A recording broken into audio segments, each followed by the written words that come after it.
Ito na. Sino to? Bang! Natin trap.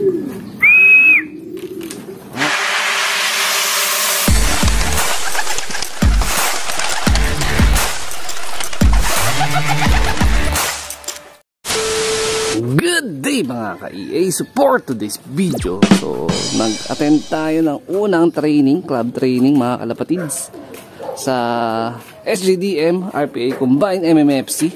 So ito yung mga wires na naiwan dito. So kagabi nag-vaccine na rin kami ng mga tropa kasi yung mga pahabol ko na part ng MacArthur banded na panglaban sa Southeast no nakaraan kasi hindi sila nakahabol sa pagbabaksin. So yun, nag-usap-usap kami ng mga tropa dito na mag-vaccine nga ulit kami for the second time around. So 3 months ago na tayo siguro mga banda April, May, June, mga almost 3 months na rin yung nakalipas. Ayan, so okay naman yung naging result ng ating pagbabaksin kagabi. At eto, may bagong pisa pala tayo kagabi. Ayan o, pahabol. Dito yan sa bloodline ng Sir Dennis Palma, nakakross dun sa Jerry. Yung 2 pisa. Tapos dito sa baba, meron din tayong bagong pisa na solo. Kasi isa lang yung may similya dyan. Yung dito.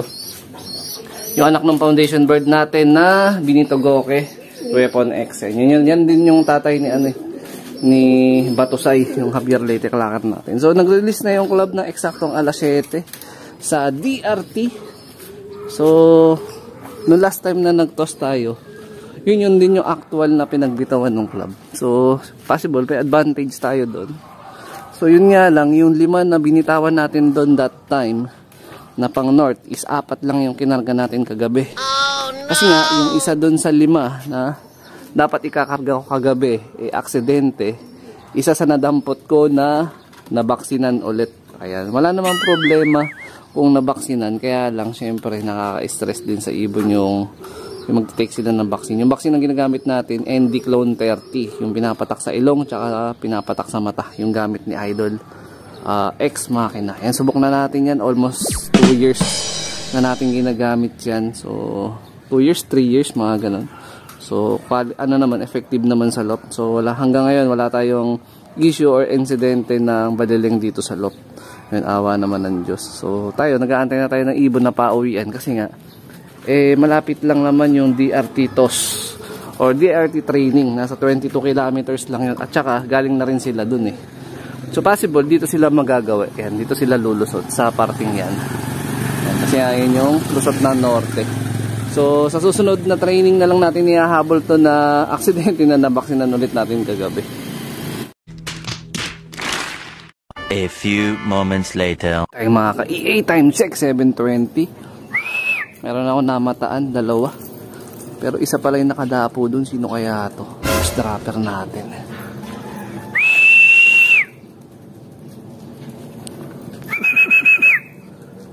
Duda ako na si si Japan Dagit. Ayan. So siya lang naman din kasi yung na-observan ko na ma-speed na warriors natin. Recent. Pero the rest kasi mga bago na mga bloodline na mga sinusubukan natin. Ano kaya yan? Pero parang sila astama So meron pa tayong 3 na inaantay. Yung isa na umiikot kanina na dumating, mukhang hindi sa atin o napadaan lang. Oo, isa pala yun nandun Ayan mga kalapatids, may nagdadaanan na dito galing north. Ayan mukhang white grizzle tsaka blue bar Hindi ko pa rin ma-distinguish kung sino tong nandito Ayan Yun, meron na isa dito Sa atin ba to?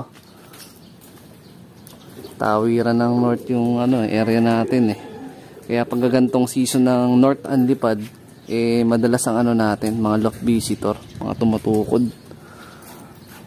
Pakain tayo ng konti. So actually meron pooling, kaya lang alam ko naman na ganda yung magiging scenario natin sa mga 1 hanggang 5 training tambay kasi hindi naman tayo ganun ka-expert sa pagdating sa trapping. Pero pagdating naman ng derby, yan, inaasahan naman natin yung performance nila na pagka-uwi rekta agad sa loft. Ayan Ito na. Sino ito? Bang! Sabi ko na si Japan nga. Tama ang ano ko. Ang hula ko, si Japan ang nauna. So, almost 5 to 7 minutes siyang nakatambay dun sa poste. Nanginain ng balahibo. Pasok, pasok!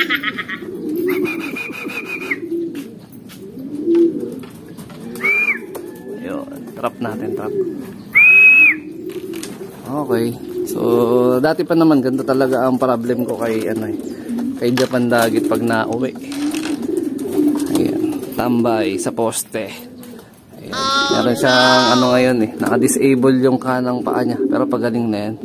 Nagkaroon lang tayo ng konting problem sa kanya. So, kulang pa tayo ng 3. Second bird, mayroon na tayong namataan. Ayun, may mga nagtatawiran na rin dito. Ayun, ngayon lang pa sila nagsisitawid. Ibon natin, may pangalawa tayo doon. Sino kaya to? Parang si Franco to. Base sa katawan medyo malapad. Check natin.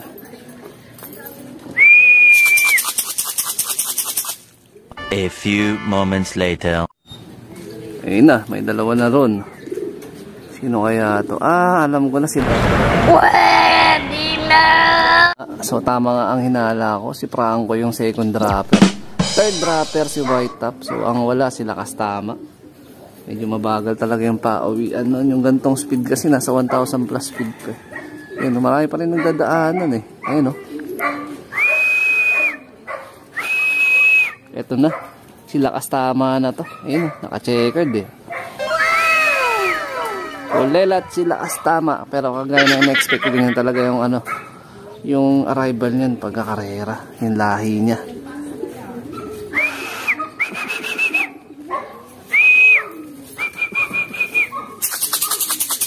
Okay na, kompleto na yung training natin. Good job para sa ating team North. Medyo meron lang tayong maling nagawa kagabi, kaya hindi natin naisama yung isang ibon. Pero babawi tayo sa susunod. At meron ako nakikitaan na potensyal na pwede natin isali sa OB pooling sa Sunday. Ayan, check natin kung makakadali si Japan Dagit. Kailangan na lang natin i-practice yung trapping niya. Ayan, kasi 7 minutes yung tinambay niya sa poste. So nag-check ako sa forecast yung 7:20. Kung inuwian niya yun at nakapag-lock tayo, papalo tayo ng 1,100 plus speed. Ayan. So, based sa aming first dropper, nasa 1,1 speed din yung pinakamabilis. So, di tayo nalalayo dun. So, marahil dito ko natatapusin yung video na to. Shoutout sa mga solid supporter natin dyan. Siyempre, huwag kalimutan ng like, comment, and share. At mag-subscribe kung bago pa lang sa ating YouTube channel. So, ingat mga kalapatids. Keep safe. God bless. Ayan, abangan niya to si Japan Dagit. Sali natin to sa pooling. Ayun